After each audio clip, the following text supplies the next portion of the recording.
The Health Babes brand was created by doctors Becky Campbell and Krystal Hohn. They are both functional medicine practitioners with a passion for helping people get to the root cause of their health issues, as they both had severe health issues of their own. Besides working together in their functional medicine practice, they have created a book called The Health Babes Guide to Balanced Hormones, among many other resources to help people on a larger scale. Dr. Becky Campbell and Dr. Krystal Hohn created this fundamental resource manual to explain the various ways your hormones can affect your body and what you can do to balance them for a happier, healthier life. As board-certified physicians of natural medicine, these ladies will tell you all the ways you can get your hormone levels under control. Their new book, which launched on January 3rd, includes recipes, meal plans, calorie intake recommendations, and foods to avoid for hormone balance. Let's welcome Becky and Krystal to the show. Dr. Becky, welcome back to the show. Dr. Krystal, it's so nice to meet you. Thank you for being here. Yes, thank you so much for having me. It's such an honor being on your podcast, and we're pumped. We are pumped. Yes, I've been looking forward to this one for a long time. So you guys call yourself the Health Babes. You both went through personal health crises and healed yourselves, and now are sharing as much information online as possible to help others, writing books, creating courses, you have your podcast, all the things. So let's start from the beginning. Yeah. How and what did each of you go through that brought you to this point of wanting to share health with the world? Sure. Go ahead. So I kind of had weird issues going through life. And I talked about this when we talked before, Kelly, about histamine, but it really started to come to a head in college. I was gaining weight and I was always really thin. So I gained a bunch of weight, about 30 pounds, like kind of out of nowhere. I was losing my hair. I was really fatigued. I had brain fog. I was noticing I just didn't feel well when I ate certain foods, but they were healthy foods. So I didn't understand what that meant. And, went through all these different types of doctors in conventional medicine, and they were picking me into pieces, gastroenterologists and endocrinologists. And because my thyroid labs were quote unquote normal, everything was fine. So then I finally found someone who did functional medicine. And they looked at me a little bit differently, right? So they found out I did have a thyroid issue, and later, which would be diagnosed as Hashimoto's disease. And I had, but more importantly, we kind of figured out, okay, well, what's driving this? So I had really high cortisol. I mean, of course, I was in grad school. So of course I had high cortisol. Mm-hmm. And my blood sugar was dropping really low, which was giving me a lot of anxiety and panic attacks. I had parasites, candida, all this stuff going on in my gut. And so I worked on all that. I worked on diet and I started to feel a lot better, but I still had a little bit kind of missing. I would still notice if I ate certain foods, I would get this weird crawling sensation on my scalp, and I would get really fatigued after eating. And it wasn't even eating sugar, because I didn't really eat sugar. It was just like eating fermented foods or something like that. And so I finally figured out I also had histamine intolerance that was caused by mast cell activation syndrome. So that's what you guys, anyone who's listening, who's heard of me, you've probably heard of me because of histamine intolerance. So once I kind of figured all that stuff out, that's how I was like, this is what's going on. This is what I need to do. And I really started to be able to get my health under control in that sense, and then, so I was like, I need to tell everybody about this. Yeah. So I was, I had already been talking a lot about blood sugar, and I worked with a lot of diabetics, and I worked with a lot of thyroid patients, but then I really started to hone in on histamine intolerance and mast cell activation syndrome and kind of put it all together. So that's kind of how I got where I am. Yeah. And mine's pretty similar. It started happening after kids. I really noticed with my hormones. And it was accumulation going through grad school, right? What that does to the adrenals. The stress of feeling a little bit isolated in motherhood, things like that. It was just a compiling factor. So when I found functional medicine, it was very similar. I was like, okay, how do I figure out why this is happening? Why I feel the way I feel? I had so much anxiety. I felt like I was crawling out of my skin. I was gaining weight. I had lots of cystic acne, which I never dealt with in my life. And I'm like, what in the world is happening? So I dove into functional medicine and started doing some specific testing, checking my hormones, checking my gut, and come to find out that I was dealing with really high, estrogen, high androgens, infections in the gut. And so when I really started to, work with someone that really helped me get to the bottom of that, a lot of these symptoms and things that I was experiencing was really going away. And I was like, oh my gosh, I got to help people with this. And so it really started my journey in this and wanting to learn more and dive deeper and just share it with the world because it's so important. And I feel like we all, especially as moms too, we all go through so much. The world's on our shoulders and you really don't know where to turn. But the beautiful thing about it is there's so many resources out there now, as you can imagine, like you and other amazing people that are helping individuals. So yeah, that's really my journey and with Health Babes. So I had, my own practice, functional practice, and I was really looking to expand it. And Beck was really taken off, with her practice. And she was like, Krystal, why don't you come on over? Just come on over to my practice. So we talk 15 times a day anyway, so we might as well work together. Yeah. So we joined forces. So I actually work in Beck's practice together, but then we created Health Babes brand together. So we have our Health Babes podcast where we interview beautiful experts like you. And we also have our new book and we're coming out with some new programs that are in the works. And here we are. Wow.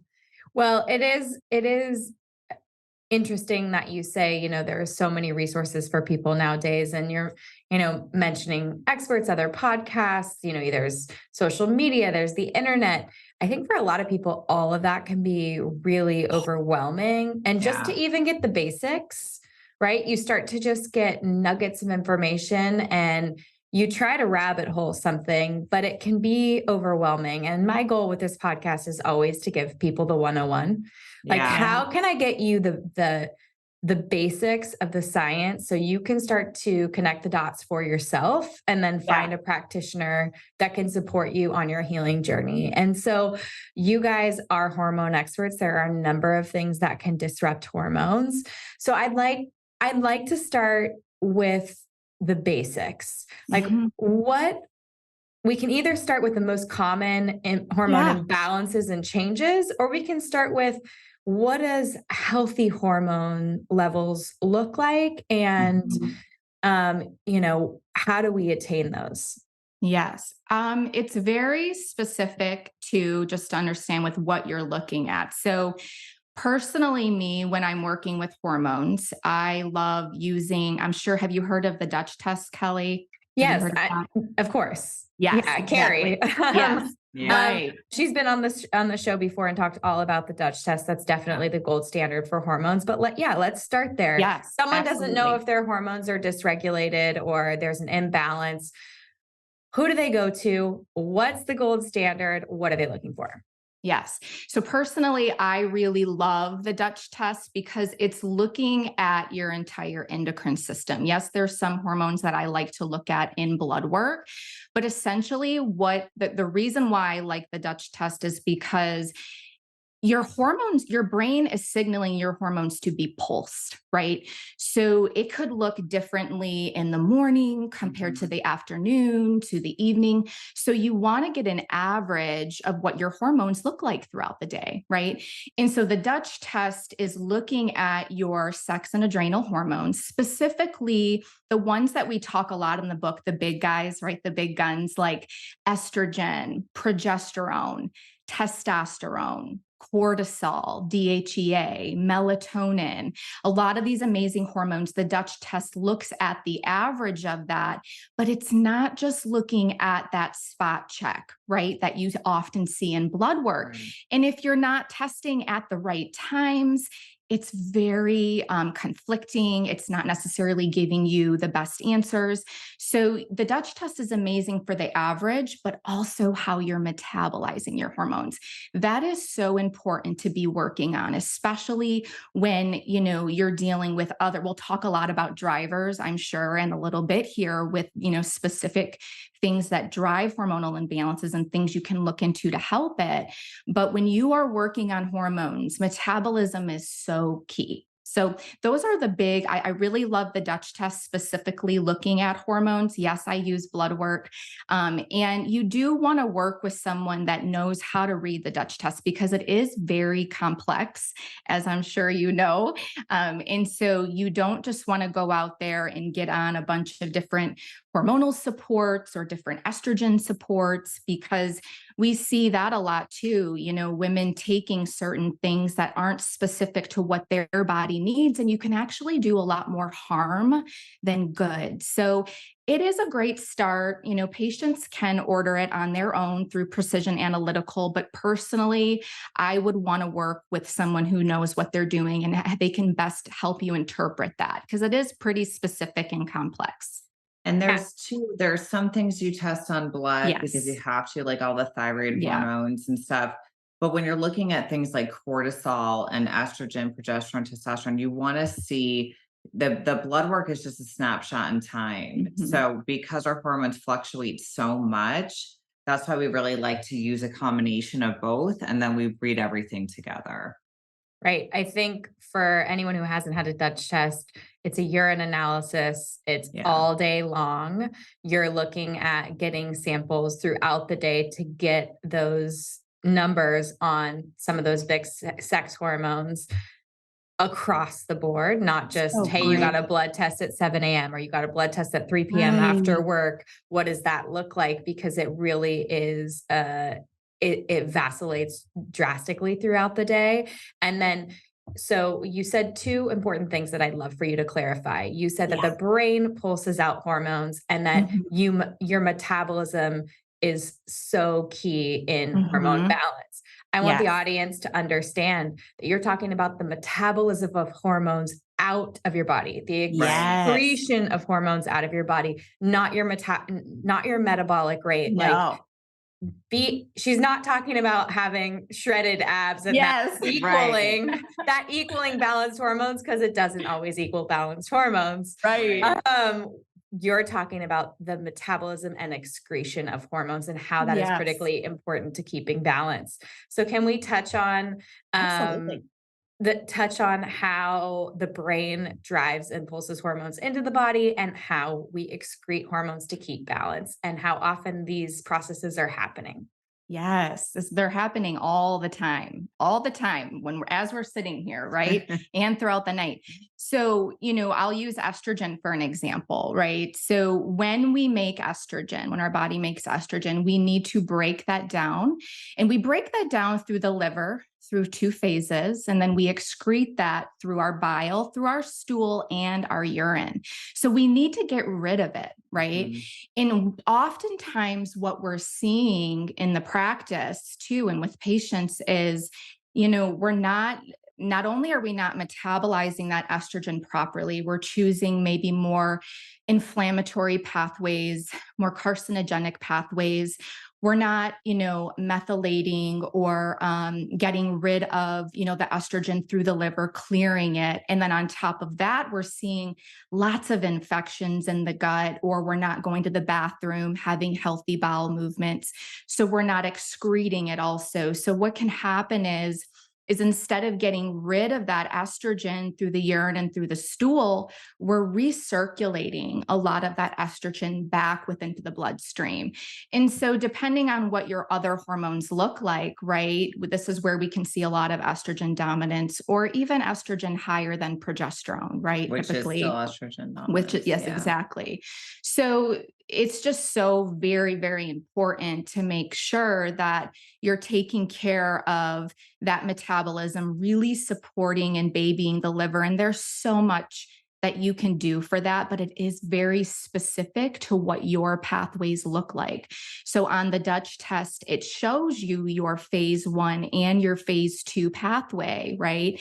It doesn't show us phase 3. Phase 3 is where you would want to get like a stool test done, right? To see how you're excreting and also what is impacting that process. So I really take a whole body approach when I'm looking at hormones. And so when I'm doing a Dutch test, I always also do a stool test because it's a very big piece of the puzzle.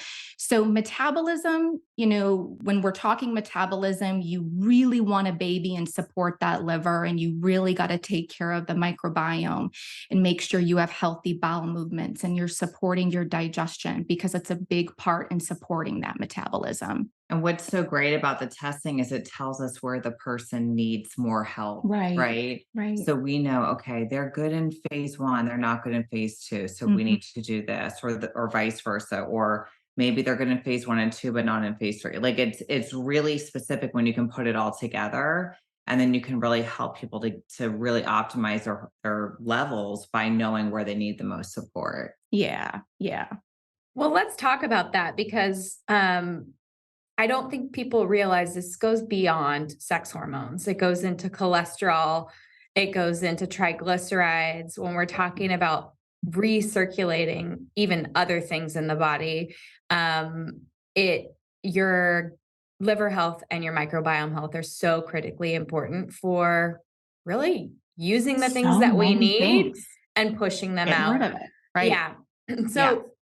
So having high estrogen, let's use that as an example. You see a high estrogen on a Dutch test, or you see that it's even just slightly higher than progesterone, there's an imbalance there. Let's talk about how to support phase 1, phase 2, and phase 3 detoxification. Okay. So let's say that you have higher estrogen, but it's not too high, but in compared to progesterone, you are more dominant, right? So trying to make this easy for listeners without having a Dutch test in front of them, but specifically, you want to be favoring that more healthy 2OH pathway. We have 3 different pathways within that phase 1 estrogen metabolism. So we have the 2OH pathway, we have the 4OH pathway, which is more carcinogenic, and then we have the 16OH pathway, which is more proliferative. The thing to understand about these pathways, though, is we do have a blend of all 3. The 2OH is the most healthy. This is what we want to mostly prefer. It's most protective, right? So if patients are favoring, let's say they have higher estrogen, especially in compared to progesterone, and they're favoring some more of these less favorable pathways like the 4OH, like the 16OH.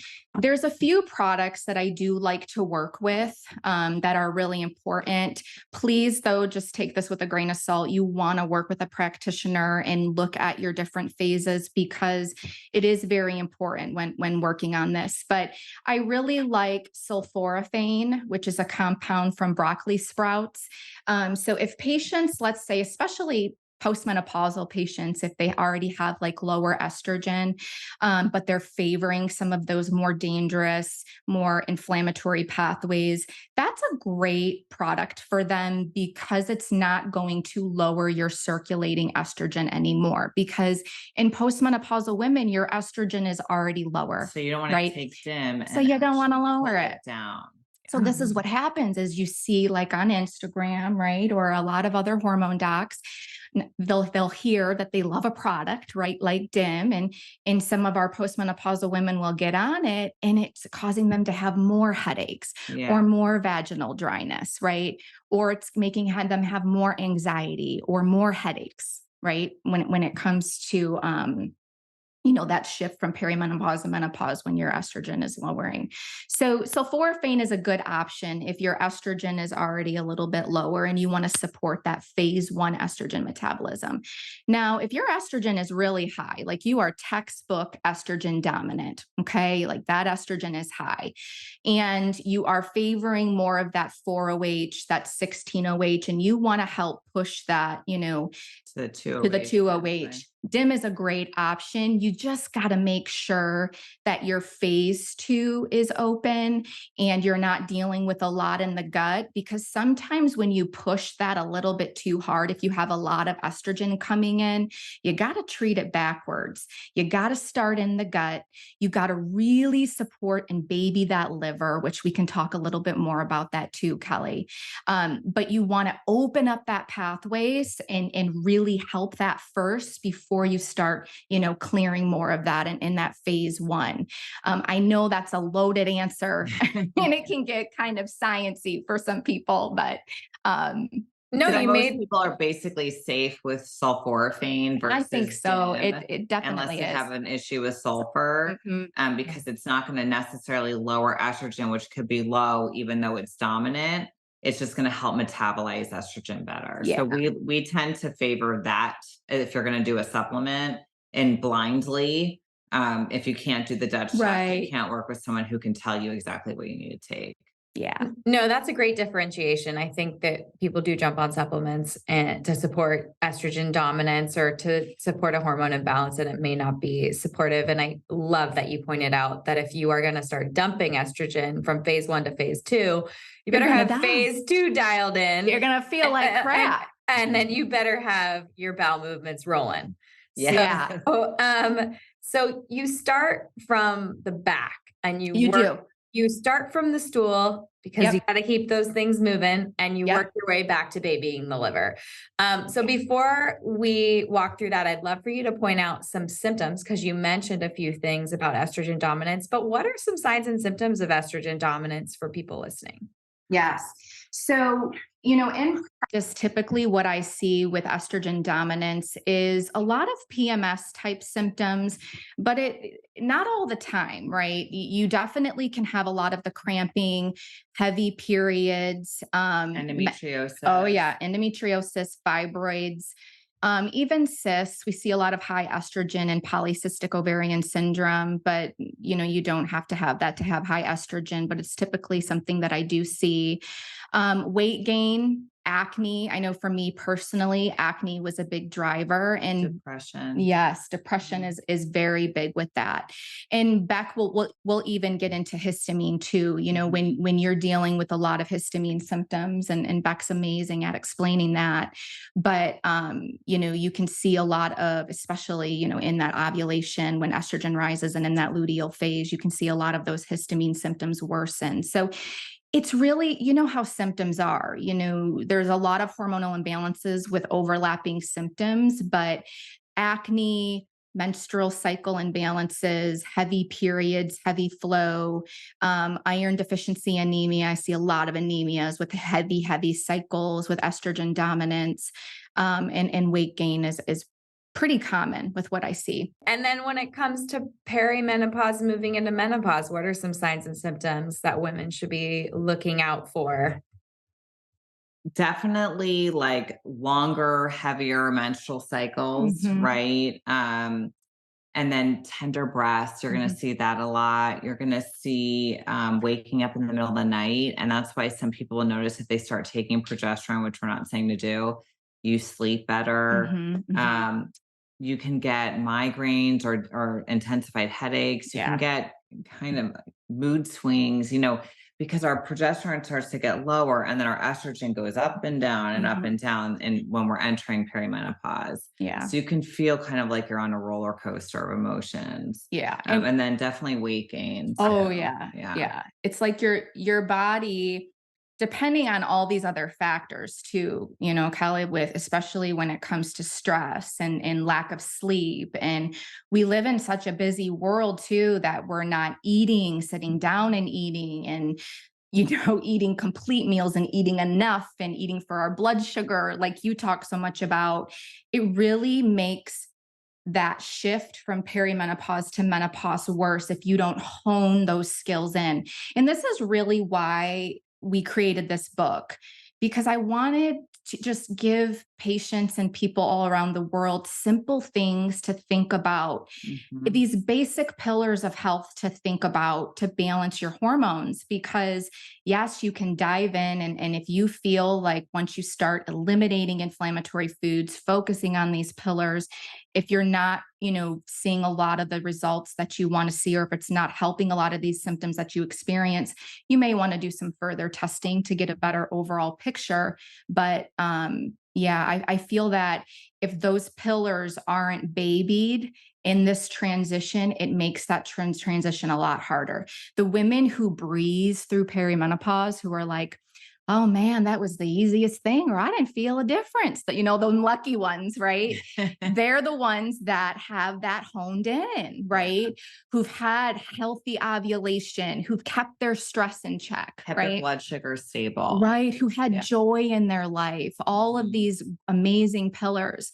So, yeah, Well, that's a good answer. Well, we're going to get to those pillars, but Yeah. I can't skip over taking care of your gut and babying your liver, No. because this is the prevention of Yeah. hormonal imbalance. And there are major drivers that can cause hormonal imbalance. So how do we really take care of our gut and baby our liver to ensure that our body's doing what it's meant to do, which is naturally metabolize and excrete hormones so that we can keep ourselves balanced? So in the gut, we want to have a good balance of healthy bacteria versus opportunistic bacteria, right? That's bacteria that we don't really want there, and that can become an issue. It can release histamine and do a lot of things that we don't want that can affect our health. So we can have that. We can have yeast overgrowth. We can have H. pylori, which is another type of bacteria, parasites, all these things. So this compromises our gut health. And when that happens, so, our hormones like estrogen is metabolized in the gut, like we were talking about. So if we're using that as an example and we're trying to metabolize estrogen in the gut, but we have all these infections or even just an overgrowth of bad Yeah. bacteria, we're not going to be able to do that properly. So a lot of people will say, well, I'm taking probiotics. Isn't that enough? Well, Yeah. maybe for you it is. But a lot of the time, unfortunately, we've taken antibiotics, so it's stripped out the good bacteria, and then we get this overgrowth of yeast, or, there's so many different reasons why we get what we get. And something even like H. pylori, that can be passed from partner to partner through Yeah, it saliva, can and live in people your don't realize saliva. that. So, so needless to say, many people in the world have an imbalance from, good bacteria to bad bacteria and these overgrowths of things that we don't want in the gut. So we want that to be healthy so that we can use our gut for the way that it's meant to be used without all those interruptions. So if you can, of course, you want to have testing on the gut, which is what we do with our patients, Mhm.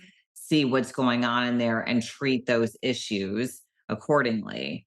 If you can't have that, then you want to just focus on what are you eating? Like, are you eating foods that are easy to digest? Are you eating foods that are going to help with build that good bacteria? So different things like that. And yes, taking a probiotic Can be for some helpful. people, taking Mhm. IgG supplementation to help with the lining of the gut, different things like that. But staying away from inflammatory foods too, as well, because inflammatory foods, inflammation is at the root of kind of everything, It right? really So we is. really want, if you're already inflamed, you don't want to add more inflammation into your body through food.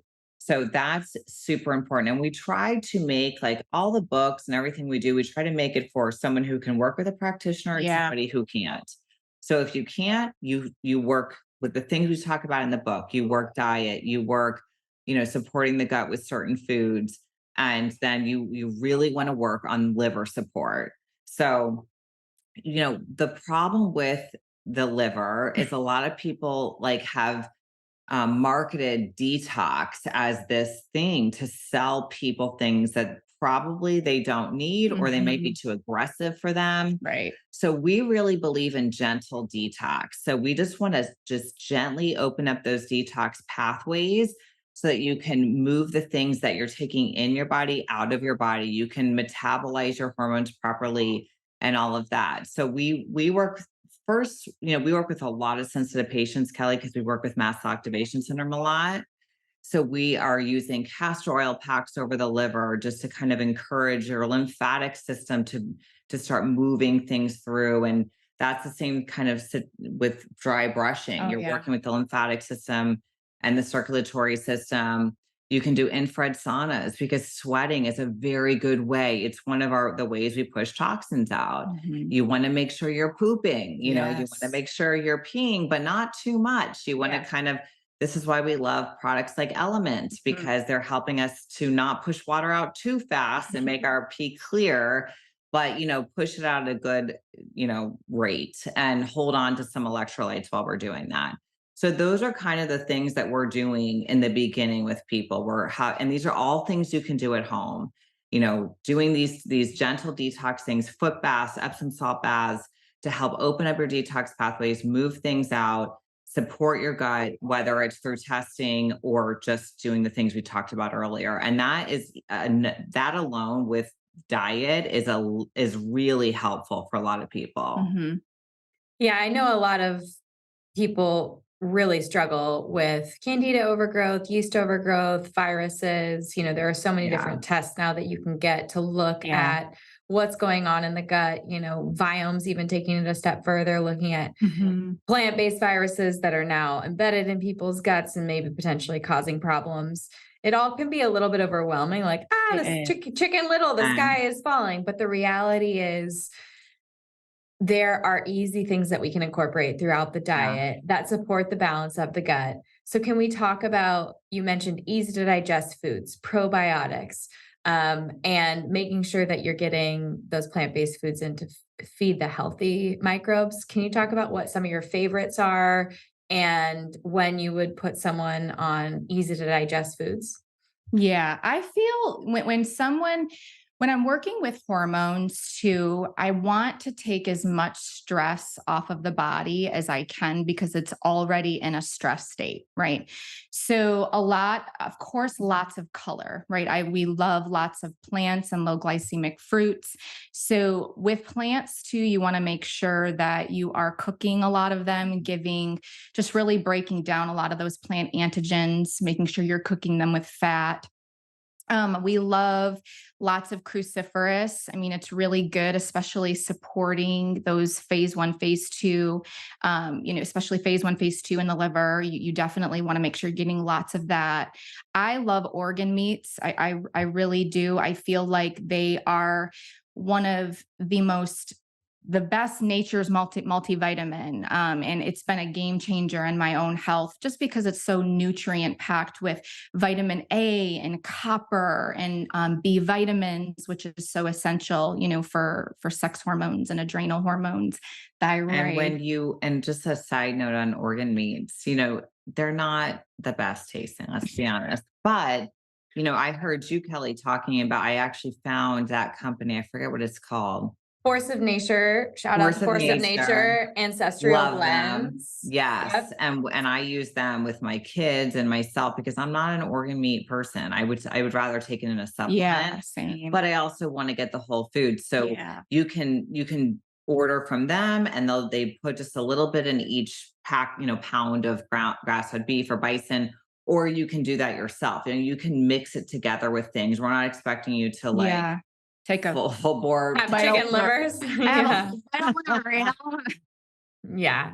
No, I mean, honestly, that was such a game changer in my family and my ability to eat organ meats. And that's why, I had the founder, Robbie, on the podcast and we got to talk a lot about that. Like, it absolutely is a game changer and makes it super easy. We do it in our meat sauce. We do it in our chilies. Like, I'm tacos, not, anything where you can throw a spice or a seasoning on it. I'm not, Chris, there's no way Chris will eat it. I'm like working on it, but he's not there yet. But I can't make it in a burger form at this point because you do get those. You do get a little bite. That gamey bite. So think about it for your meatloafs, your chilies, your meatballs, your tacos. But we're making tacos once a week, and so when I make the tacos with that, I feel great about it. We're doing meat sauce once a week. Like I know my kids. Yeah, I know my kids are getting what they need and that I am too. And it's just super, super easy. It's like the most nutrient dense thing you can eat pretty much.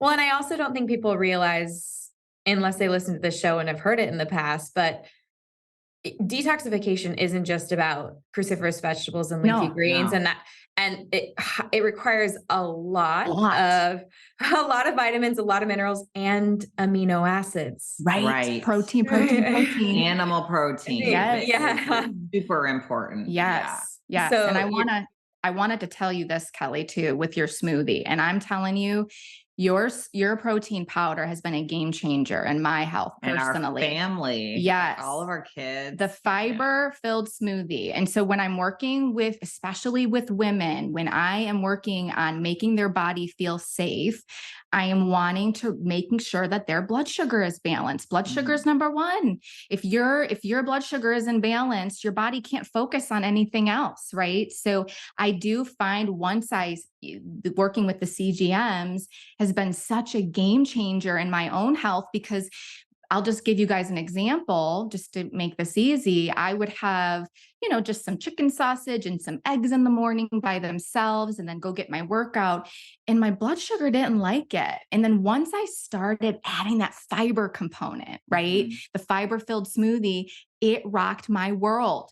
I'm serious. I don't just say that to toot your horn. Really feel like it was a game changer in my health. So in getting in that good amount of protein, right, in the morning is so beneficial. So when you just talk about amino acids, right, for metabolism in the liver, getting in protein, we are so under protein, and that's a very big component when it comes to hormones.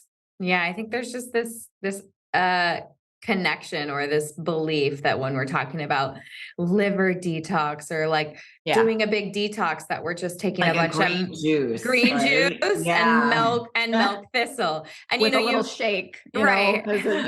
You're like, and then be very irritable. Yeah, sleep 10 minutes later. Watch out.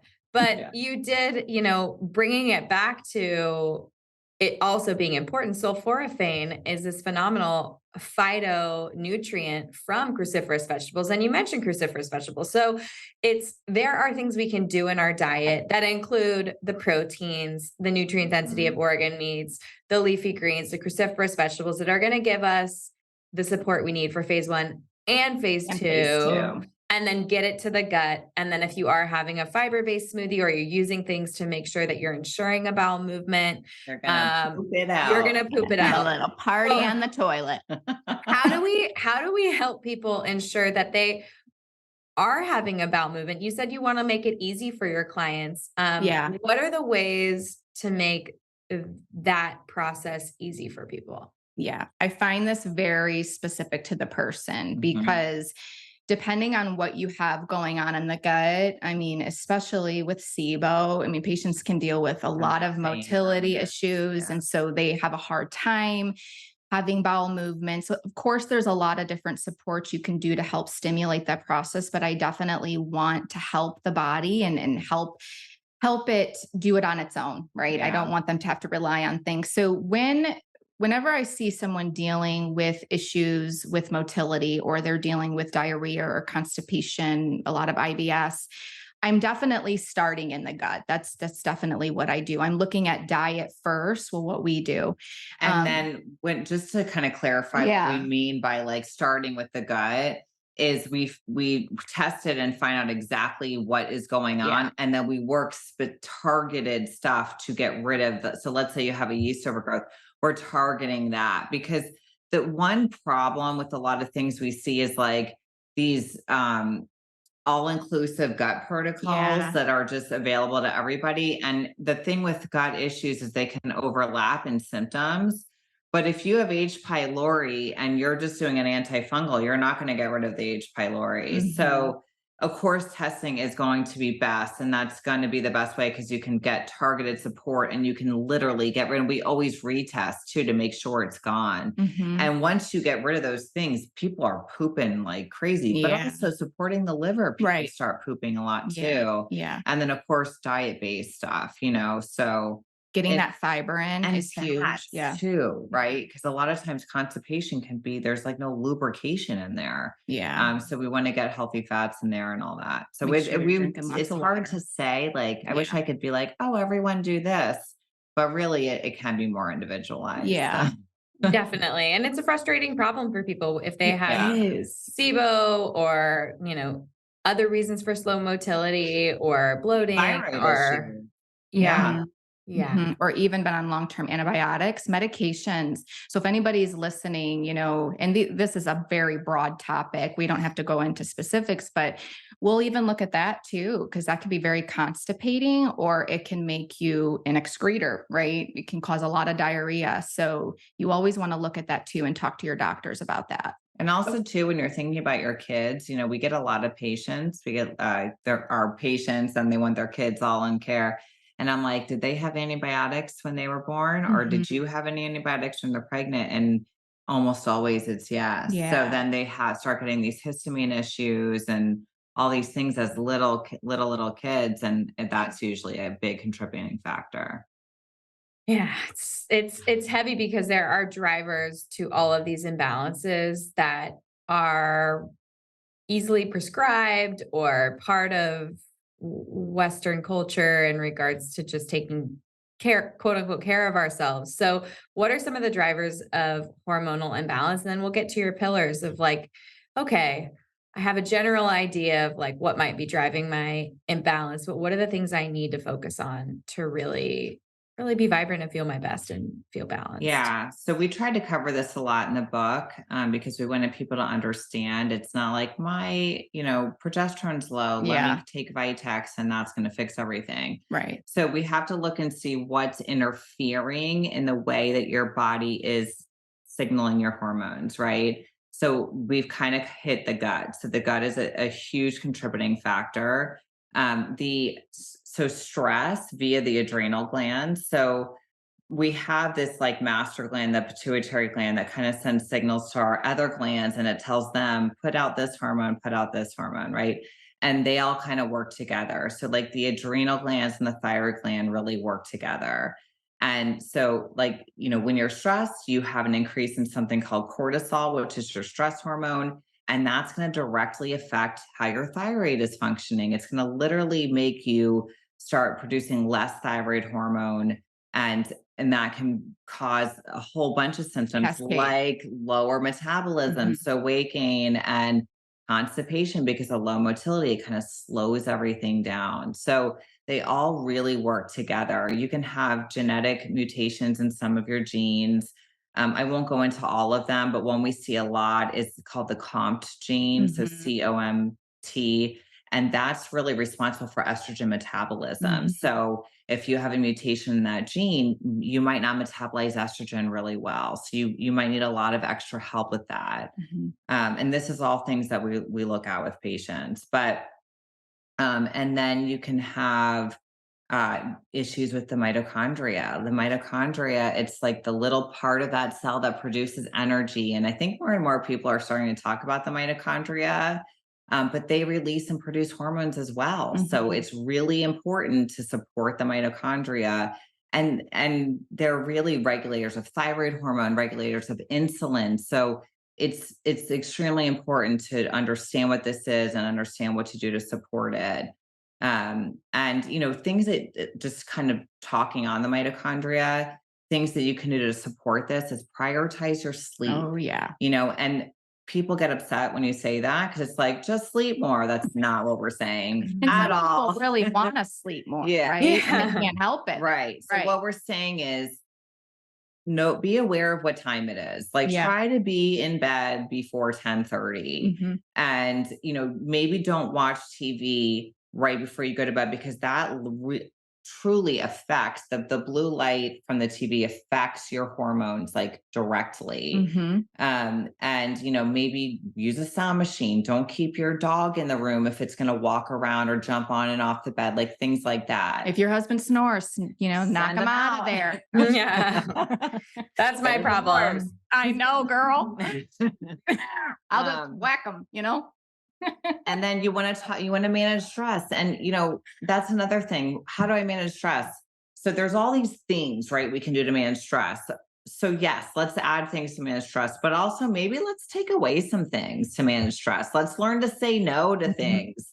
Start thinking about yourself, say no to things that you don't want to do. And that may really help you. If you hate your job, look around for something else if you can. I mean, I know that's a big one, but different things.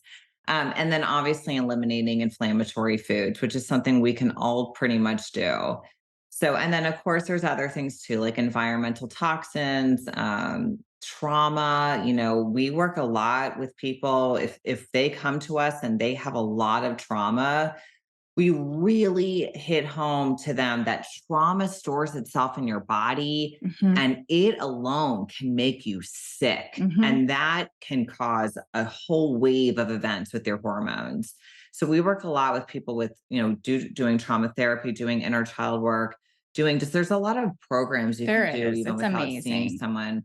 So just learning to kind of activate that parasympathetic nervous system, that rest and digest, and makes you feel safe. And we're walking around kind of in this sympathetic overdrive. So we're ready to fight off a tiger all the time, and we really shouldn't be. So those are kind of our main things when we look at drivers. Well, you just mentioned there are programs available for people to work through trauma and stress. Are there any that are your favorites? I know for a lot of people, like finding the right practitioner or seeing someone can be, It's true. It can be difficult to navigate, especially if it's your first time. And you're ultimately the one doing the work. So what are some of your favorites? We love for limbic system work. So our limbic system kind of tells us, hey, this is a memory.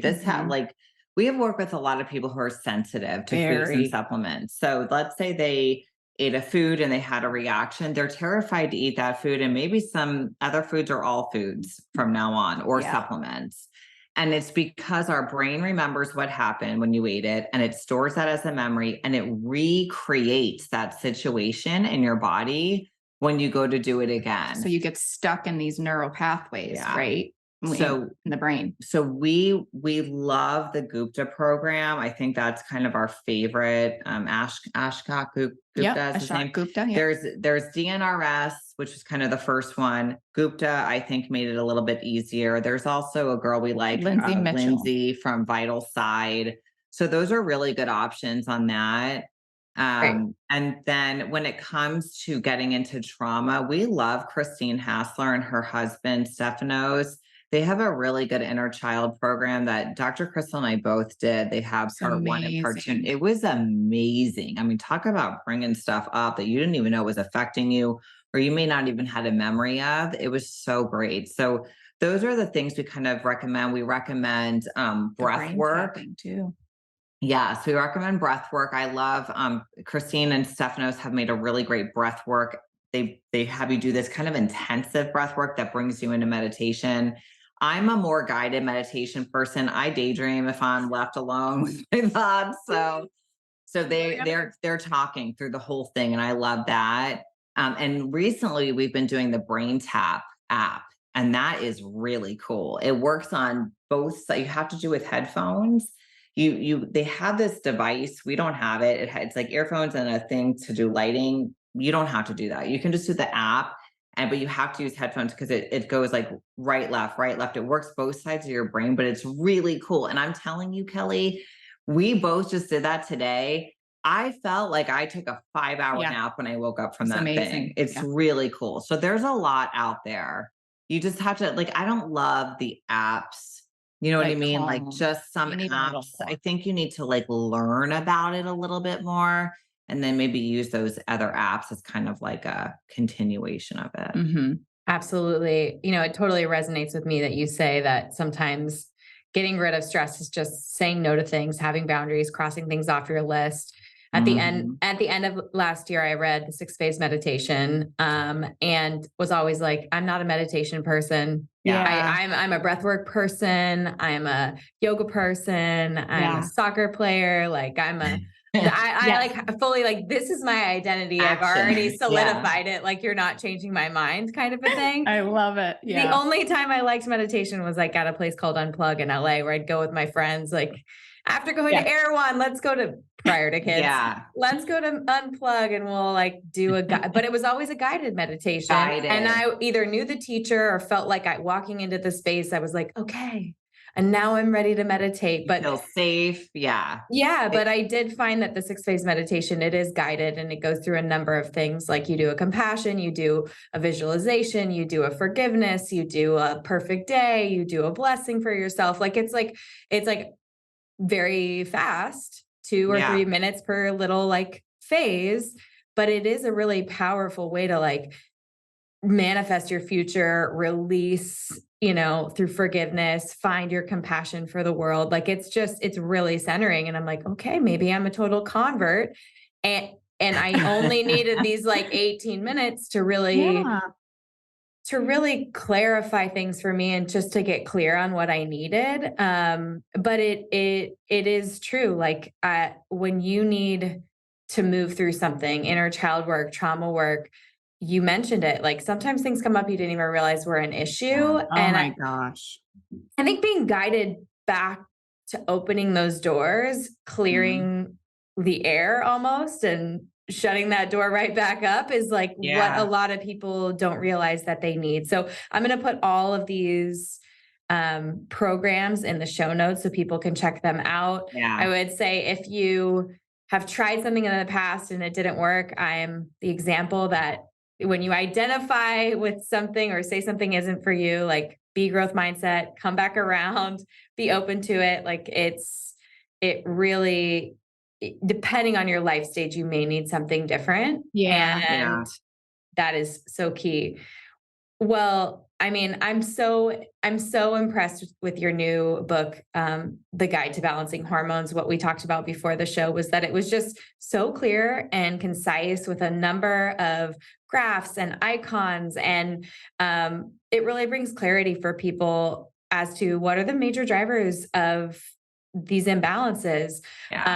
You mentioned a few, but I'd love for you guys just to tick off. So people listening, tick off, what are some of the major ones? I know you said antibiotics. I know you said constipation. What are some things that come up for you that you're looking for with clients that Stress. Yep. So you mean like to help, like basic things? What are things that are driving it? Is that what you're saying, Kelly? Yeah. So if Like people are toxic. drinking alcohol, if they're Oh, yeah. Yeah. First and foremost, you got to eliminate inflammatory foods. Absolutely. So, a lot of the bad oils, industrial seed oils, and we really do walk you through this in the book with what to incorporate. Stress, which is huge. You got to hone in your stress or at least help your body adapt to stressors better. We all have stressors. Learn how to handle it better. Yes. Not everybody is blessed to be able to quit their jobs, right? Or change when we even bless a couple of our patients' hearts, who are night shift workers, right? Things like that. it's so hard. It's so hard when right, that this is impacting them, and they know too, but you got to do the best you can, if you can't change jobs. But working on stress is one of the biggest drivers. If we're not honing in on that stress, that's probably the biggest impact I see, when it comes to hormones. Because it directly affects It your hormone really levels does. on like a cascade of events that it starts with the cortisol. It does It the goes thyroid, to the and then thyroid we and got the sex hormones. and then your ovulation. I mean, we could go on and on, but so stress, one thing that we didn't touch on too, some environmental triggers like mold and mycotoxin illness is probably in 75% of the patients that we work with in the practice. Because we work with a lot of histamine intolerant patients. And I just want to kind of make a point Go ahead, with histamine. So if your body, so we have these mast cells that are supposed to secrete inflammatory chemicals when there's something to fight, right? Like a pathogen. But then things like mold or even EMFs, which we don't need to get too far into that, but just chemicals in general, right? So they set these mast cells up for, there's something to attack, right? So let's say your mast cells really favor secreting a lot of a lot of histamine. Well, histamine can bind, or estrogen can bind to the same receptor site as histamine does in the mast cell. So histamine and estrogen work to release each other. So like estrogen drives histamine, histamine drives estrogen. So then we get a lot of people who say, during my cycle, during ovulation, which is when estrogen is high, Yeah. and a little bit before my period, which is when estrogen is high, I feel A, B, and C. And if they have an issue with their mast cells or they have an issue with breaking down the histamine in their body, that histamine is going to make that estrogen go even higher. Mhm. And then that's a big thing we see as a big driver. So we work with a lot of people with that. So that's when you want to start taking into consideration like lower histamine foods and working on, and really it's the same, working on the gut, working on stress, working on trauma, like all the different things too can actually reduce the histamine. But I just kind of wanted to bring that up. And I know, Kelly, we've had extensive talks about histamine, but just as a little like intro into what that is, you may want to look for that. And chemicals. So the products we use, right? Estrogen. Yes. Estrogens, fragrance in our products, phthalates, parabens, right? Plastic. Yes. all that BPA, stuff. your food storage. And I'm when I'm talking with patients about this too, I'm not saying go out and throw your whole house away, right? That's just not reality. Slowly. But we get there. we're learning more. It's coming out more. Products are being made better. And there's a lot of things you can make on your own too. So when you finish something, pick something better, right? Switch something out once you finish it to something that has better ingredients in it.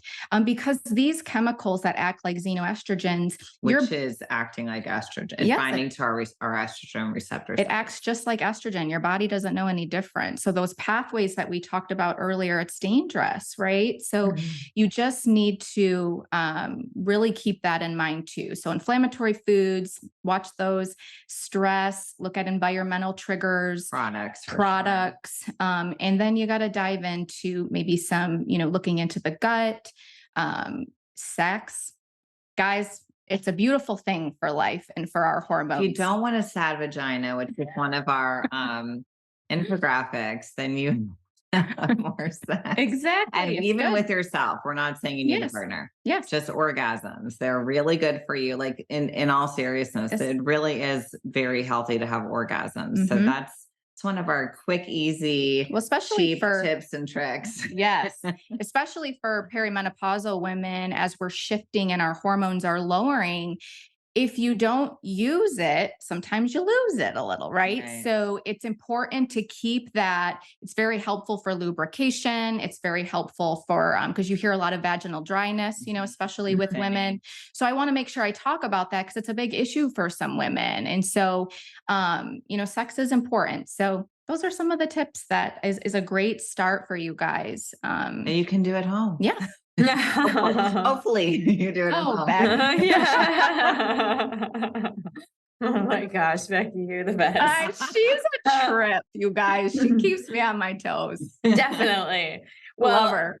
I will say I am so impressed with your new book and really excited to have you guys on. I mean, hormones feels like a different language because there are so many things that influence our hormones that have nothing to do with our sex hormones.